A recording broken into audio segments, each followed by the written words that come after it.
भीम को अकड़ थी, भीम को अहंकार था। भीम ने कहा एक गदा के बल पर मैं सबको मसल दूंगा। भगवान भी भगवान थे। भगवान कृष्ण ने कहा हे भीम सुनो, तुम लंका चले जाओ। भीम ने कहा लंका और मैं काय के लिए? लंका में जाना और मेरी एक पहचान वाली रहती है, उसको लेकर आ जाना। पे तुम्हारी पहचान वाली? हाँ, कृष्ण की पहचान वाली हो लंका में? हाँ।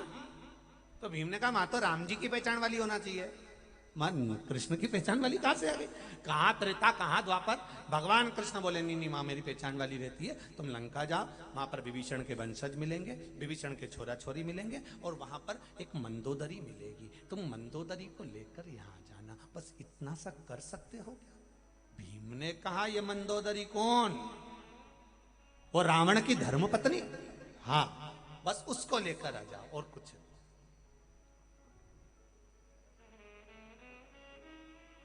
रावण की पत्नी मंदोदरी को? हाँ। तो इतने में भीम बोले मंदोदरी को लाने की जरूरत क्या है? इतना इतनी भीड़ में, इतने युद्ध के मैदान में इतने सारे बड़े बड़े योद्धा वीर रहेंगे, तो ये डोकरी का ही करेगी? ये बूढ़ी का क्या काम, या बुजुर्ग का क्या काम? नहीं नहीं, तो उसको लिया। भीम ने कहा अच्छे से काम के लिए मेरे को भेज रहा है। युधिष्ठिर ने कहा भीम जब द्वारकानाथ ने कह दिया कि मंदोदरी को लेने जाओ लंका, तो जाओ। भीम ने कहा ठीक है। और भीम इतनी बड़ी बड़ी बात करने वाला पहुंच गए लंका में। विभीषण के वंशज थे। विभीषण के वंशजों ने कहा कौन हो आप? भीम हूं मैं, हस्तिनापुर से आया हूं, मुझे मंदोदरी काकी से मिलना है।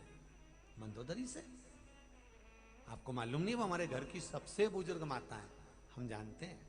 दादी की भी दादी, पर दादी की भी दादी है वो। अच्छा, बहुत बुजुर्ग है ना वो? बहुत है तो कि निपट गई? नहीं है। भीम ने कहा कहां है? तो कहा एक कमरे में बंद रहती है वो, आती नहीं बाहर। अच्छा, मेरे को ले चलोगे क्या? चलो। भीम को ले गए मंदोदरी काकी के कक्ष में। प्रणाम करा भीम ने मंदोदरी को।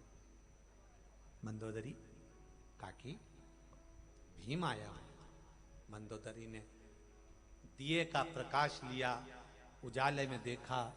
कौन हो तुम बाबू? कौन हो? मैं भीम। कौरव और पांडवों का युद्ध हो रहा है, बड़े बड़े शूरवीर राजाओं का युद्ध हो रहा है, और तुम्हें युद्ध देखने के लिए द्वारकानाथ ने बुलाया। मंदोदरी ने कहा द्वारिकानाथ? हाँ, वही द्वारकानाथ।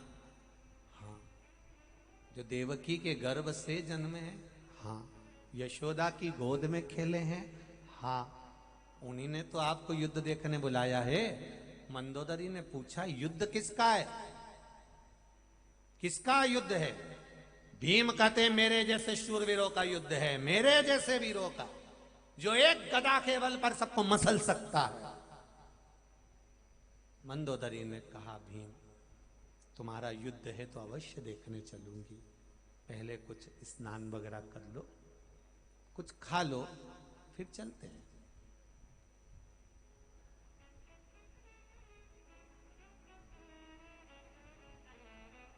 पूरी लंका में विभीषण को ज्ञान देने वाली, रावण को ज्ञान देने वाली, मेघनाथ को ज्ञान देने वाली, अक्षय को ज्ञान देने वाली,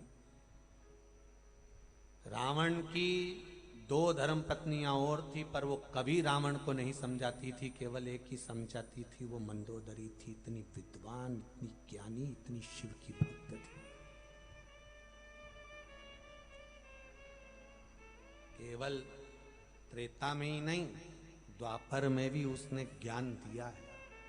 भीम भोजन कर लो, स्नान कर लो, फिर अपन चलते हैं। भीम ने कहा ठीक है, कहाँ जाऊं स्नान करने? कहीं पर भी, जहां तुम्हारा मन पड़े वहां चले जाओ। भीम गए नहाने के लिए। पूछा यहाँ कोई तालाब सरोवर है? चले गए, तालाब ढूंढने लगे, एक तालाब मिला, उसमें कूद गए। कूदे, समुद्र में भीम कूदते थे स्नान करने के लिए। समुद्र की थाह को एक सेकंड में छू कर वापिस आ जाते थे। एक तालाब में भीम कूदे, निकलने में 3 दिन निकले। 3 दिन लगे भीम को उस तालाब में से निकलने।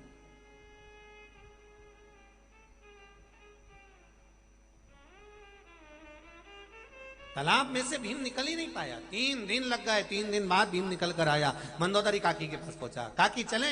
काकी ने पूछा क्यों रे, इतना दिन का गया था, अब आ रहा है? हाँ काकी, समझ में नहीं आया।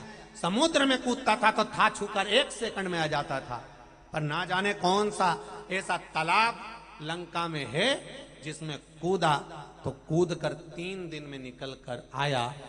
मंदोदरी ने पूछा तू नहाने गया कहां था? भीम कहता है मंदोदरी काकी, जो लंका के पीछे तालाब है ना, उसमें नहाने गया था। मंदोदरी कहती है रे भीम, जिसको तू तालाब कह रहा है ना, वो मेरे देवर कुंभकर्ण के सिर की हड्डी पड़ी थी, उसमें पानी भरा गया था। तू उसमें नहाने गया तो 3 दिन में निकल के आया। 3 दिन में देवर कुंभकर्ण के सिर की हड्डी में से निकलने में तुझे 3 दिन लग गए, और तू कहता है मेरे जैसे शूरवीरों का युद्ध है?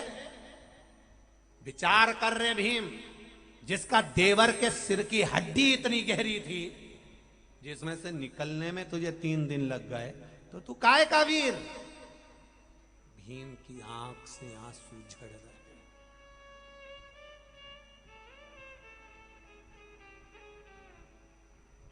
आंख में से आंसू भीम के निकल रहे हैं। ये जो अभिमत्ता है, ये अभिमान, ये अहंकार, जब तक सत्ता रहती है, जब तक वैभव रहता है, जब तक कुर्सी रहती है, जब तक पद रहता है, जब तक व्यक्ति अकड़ में जी लेता है, पर जैसे ही कुर्सी से उतरा, जैसे ही पद से गया, फिर कौन पूछे साहब?